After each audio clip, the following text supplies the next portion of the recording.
and welcome to this week's coaching video for those of you who are going to be teaching on Sunday morning, March the 2nd.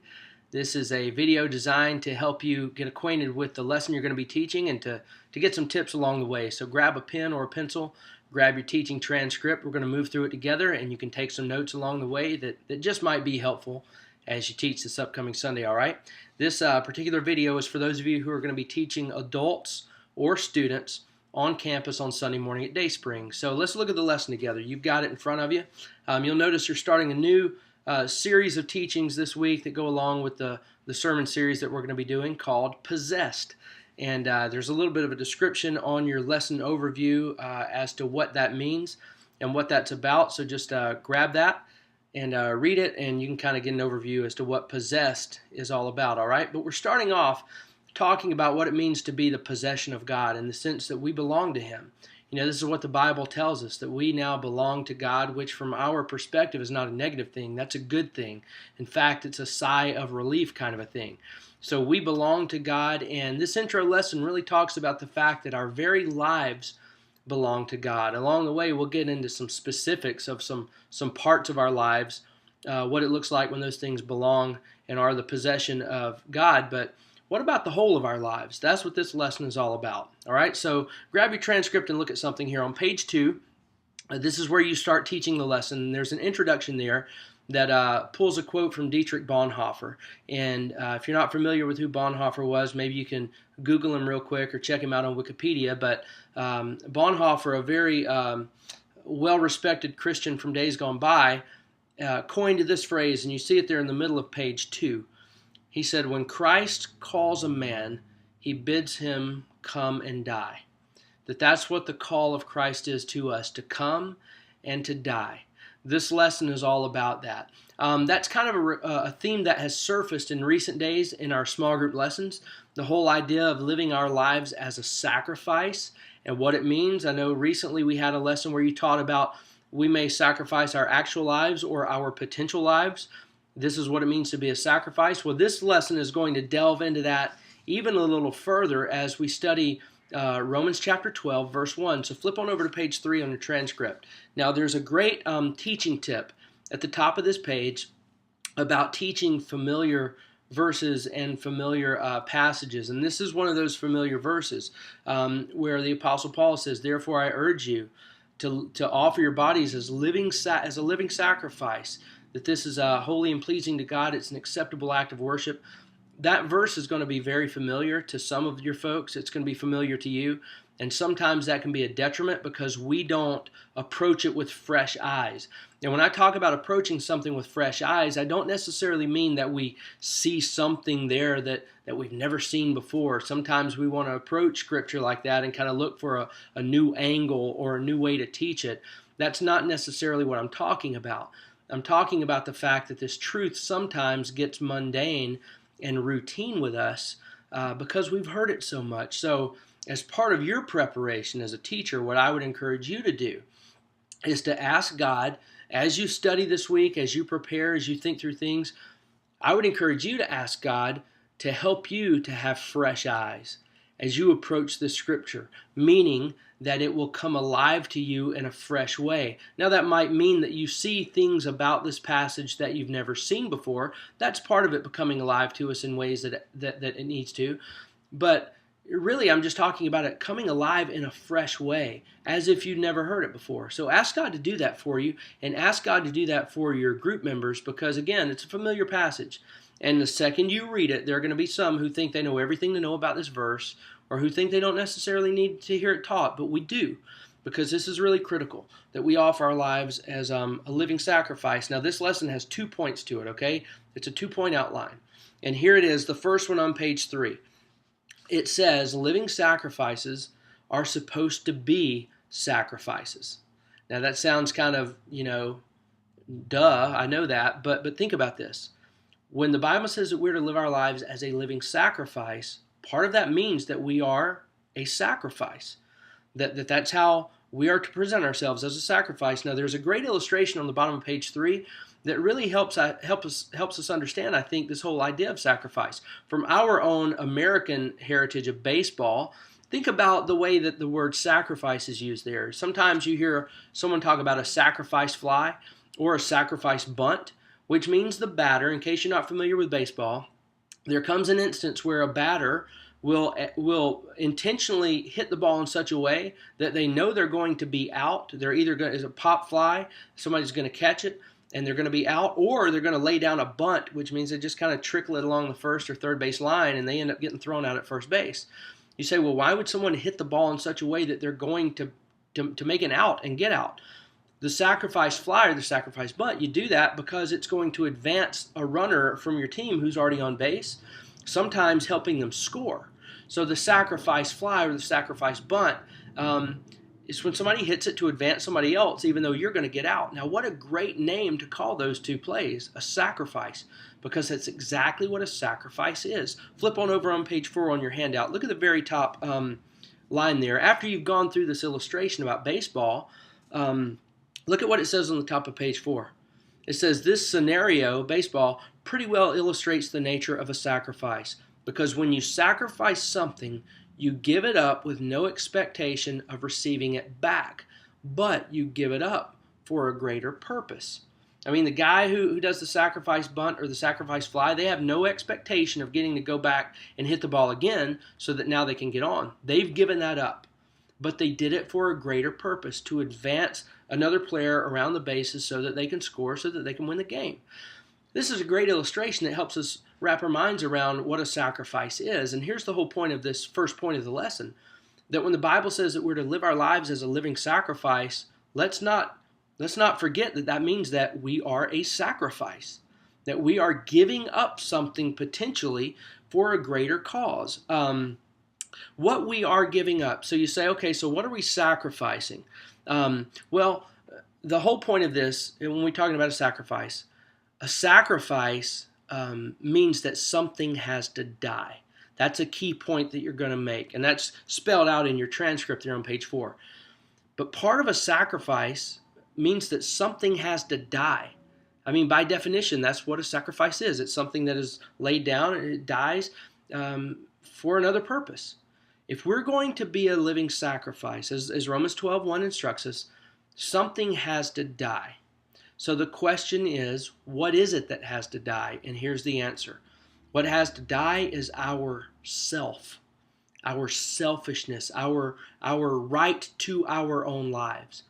If we're going to do what the Bible instructs us to do, then my claim on my own life, myself, has to be laid down on an altar, and it has to be crucified. It has to die. So the first point, and by the way, page 4 there really elaborates on this wonderfully. There's some great stuff there. I'm not going to read it to you because you can read well yourself, I'm sure. But point number 1 is that a sacrifice, living sacrifice, means that there has to be a sacrifice. And the sacrifice is us, ourself. Top of page 5, look at this. I just want to read that paragraph with you. It says, so, if we're truly going to live as the possession of God, then we must recognize that such a situation comes at the expense of our own lives.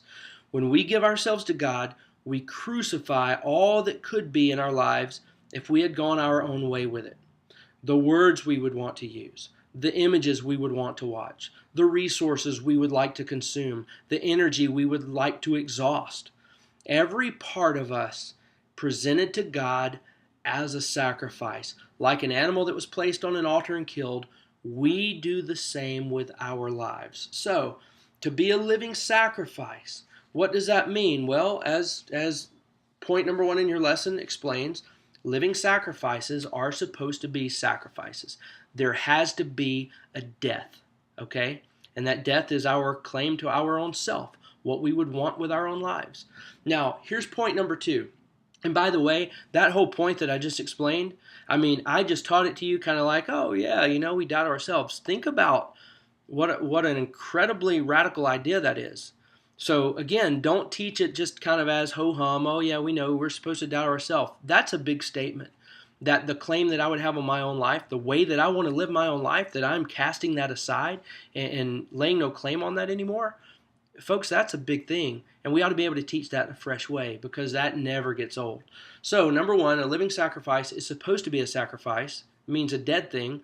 But look at number two, page 5. Living sacrifices are supposed to continue living. Now, this is what makes the sacrifice that we've been called to offer, this is what makes it so unique. Any other religious system might call for a sacrifice. That's something that's going to die, but we've been called to offer a living sacrifice, a sacrifice that is still alive. So you say, well, how does that happen? If indeed our sacrifice actually does call for a death, the death of our selfishness, if it calls for a death, then how can it also be alive? And here's how: through a resurrection. The sacrifice we provide and that we offer God, it involves both a death and a resurrection. Boy, that sounds like somebody that we know, right? A death and a resurrection. Now, page 5 elaborates on all of this, and it answers the question. We die, but we are resurrected, and here's the key: we're resurrected as someone else. And page 5 spells all of that out. It's not just that we die to ourselves and then God raises us up. Again, we die to ourselves, but we are raised up as a different person now. Specifically, and here's the cog to this whole thing. You'll notice Galatians chapter 2, verse 20 on the bottom of page 5. This is kind of the cog that makes this thing work. We are crucified. Our flesh, our self, it's gone. But a life is now raised up. But here's the thing. It's now Christ who is raised up in us. Christ now lives in us. So the life that we now have is the resurrected Christ in us. And that is the life that is offered to God. So think about this whole concept of a living sacrifice. There has to be a death. Something must go. That's what a sacrifice is. Well, what is that goes? It's ourself. But there also has to be something that's resurrected. But what is resurrected is the life of Christ in us. Flip on over to page 6 on your transcript here. Christ is now raised in us, which means that we no longer ask, what would I want to do with my body? What would Jesus want to do in my body? The question is not what would I want to do with my resources, but what would Christ want to do? Not what I would want to do with this or that. What would Jesus want to do? That's what it means for Jesus to be resurrected in our lives. So now Jesus living through us is our sacrifice. Does this all make sense? So page 6 really answers a question. Why would I want to give up my life and let somebody else live through my life? Why would I want to give up my own life and allow someone else to lay claim over it? And here's the answer to that question. Page 6 kind of spells it out. The reason that I would want to let my life die, so to speak, and yield it to the life of Jesus in me, the reason I would want to do that is because Jesus is a treasure that is totally worth it. Jesus is absolutely, totally worth it. Giving my life up so that he can live through me is absolutely worth it. There's a great treasure in this, and he himself is that treasure. I would encourage you, as you think about that, ask yourself the question, is giving up my life and yielding it to Jesus, is that really worth it? I really want to encourage you to explore the scriptures this week and ask that question. Just read through parts of the gospel of Mark and just ask the question, if I give up my life to Jesus, is it going to be totally worth it? And I would encourage you to do this too. A good friend of mine wrote a song a few years ago. It was recently recorded by Meredith Andrews, a popular recording artist. He wrote a song called Worth It All. So Meredith Andrews recorded the song Worth It All. I would encourage you this week, log on to YouTube, or better yet, just go buy the song on iTunes. Listen to that song all week long as you prepare this lesson, Worth It All, by Meredith Andrews. Just listen to it. Ask yourself the question, is it worth it for me to live my life as a living sacrifice? Is it worth it for me to say, okay, everything that I would have and do with my own life, I'm going to lay that aside. And in its place, here's what's going to rise up in its place. Everything that Jesus would want to do in my life. Is that worth it? Is that a worthy exchange? The answer is absolutely. Because Jesus is a treasure worth finding. So, that's the lesson that you're going to teach. And kind of here's the sequence again by way of recap. We've been called to be a living sacrifice. That means, number one, that we let the life that we could have die. Number two, that we choose the life that Jesus wants. We choose that and let it rise up in the place of the life that's died. And of course, the third point that's really not a point in your lesson is that this is a totally worth it thing to do. To let your life die so that Jesus can be raised up in its place is totally worth it. Now, from here you move into an application moment. On page 7 on your transcript, this is where you take your group and you make it smaller and you let them work this stuff out together. And I'm going to say this again because some of you probably need to hear it again. You need to do this part of your lesson. And I know that you are a great teacher, and I know that people want to hear every word that you have to say, okay? I know that. But you are doing your group a disservice if you stand behind that podium and lecture the entire time and never let them talk. And here's why you're doing them a disservice. A teacher's role, part of the process of being a teacher, is to push people. And I mean push people into spaces that are uncomfortable, where they're stretching and learning. And I'm just telling you, nobody's pushed by just sitting around and listening. Okay? It just doesn't happen. You need to give them a chance to talk things out together, because for some in your group, that is a very uncomfortable part of the lesson. And the reason it's uncomfortable is because they're being stretched. So don't do your group a disservice and skip over this application moment. In fact, look on page 7 at that big gray square. A couple of tips there. One is about what I just talked to you about. Grow your group by letting them get together and talk things out. By the way, this is collective wisdom. They need to hear from one another, not just you. But you grow your group by doing the application moment. But you can also grow some individuals within your group by letting them facilitate this part of the lesson, okay? So if you have folks in your group who you think have good leadership potential, turn this part of the lesson over to them every week. You teach the lesson, you study and teach it, and then say, all right, now Joe or Mary or whoever it is, now they're going to come up and guide us through some things with this handout. Let them do that, okay? Because it's a good exercise for them, and it will grow them. Now, as to the handout, look on page 9. This is the handout you're going to distribute to your group. You notice it's 3 simple questions that they will, work through in those clusters. So put them in the groups, in the clusters, give them the handout, and let them work through it. Now, just look at the handout real quick. I want to point a few things out.